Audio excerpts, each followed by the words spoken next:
Hey guys, so today it's April 9th and today I was working on a scene with the villain. And if you've been watching over the past few, I've been talking about how I've got my melody for this villain theme, and I've already scored the part where he goes from neutral to villainous.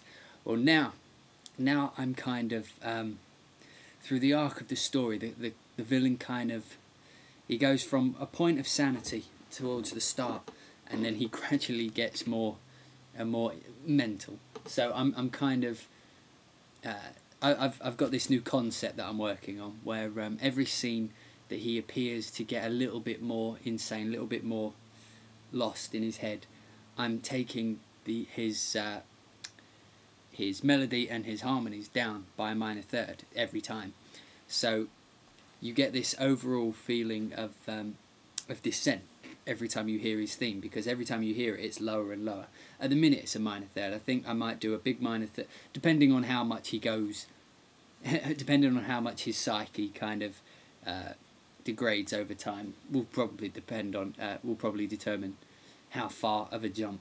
But at the minute, from the last scene to this scene, he goes quite drastically, and he's talking about revenge on a large scale. So I thought, a drop of a minor third was quite a big degradation of the theme. So I mean, this is kind of what the theme sounds like now. If you remember me talking about how I was going to harmonise the villain theme, well, now I've kind of got my like my hook, I've got my motif now using the villain theme, and most of it is based around the dynamics. It kind of does this, it kind of rises and falls back down again, so you kind of get the hint of the melody without hearing it like straight up on a piano. It sounds like this. It comes in, fades in and out,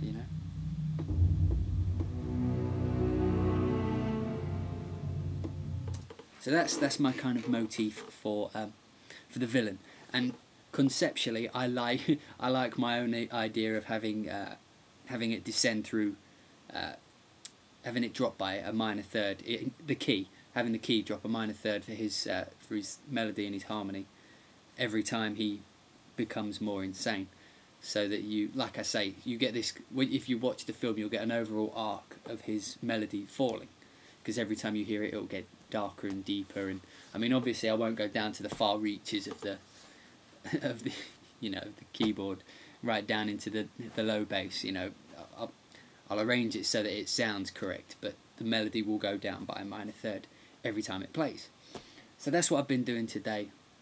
I've also been I got that cue done quite early, so I've been planning my upgrades. I'm going to be upgrading some of the parts of my studio, stuff like hard drives and RAM and whatnot. So I'll be I'm going to be upgrading those soon.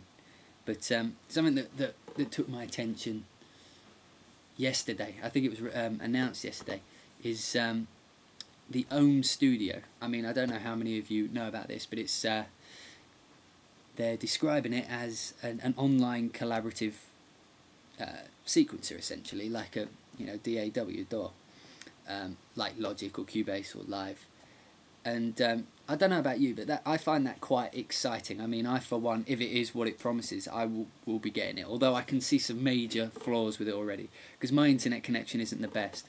And I've got a feeling that the way they're kind of pitching at the minute is they're thinking that a lot of people will be working in MIDI, which isn't a problem at all. So if you're in a collaborative project and everybody's working MIDI, you're only sending 10 kilobytes at a time. So that's why it can update in real time. But if you're like me, and I would prefer to work in Live straight away, if you're uploading audio files into it, that's going to be hundreds of megabytes, so that's going to take hours to update on everybody's server, by which time they might have changed the project. So I don't know. And there's also a few things I'm unsure about, like how license agreements with certain companies are going to work with will work in conjunction with this new sequencer, because some of the license agreements is you can't provide someone who doesn't have a license for the sample library you're using, you can't provide them with a naked sample from that library. So let's say like Spectrasonic's Trillion. If I was to play a bass line with just the bass on that, I couldn't send that bass to someone else who didn't own the Trillion library. At least that's the way I understand the license. So yeah, you couldn't collaborate with people who didn't have the licenses. At least that's the way I understand it in my head. And there's a few other people, there's a few other companies that have got licenses almost identical to that one. So I'm not sure how they're going to get around that one.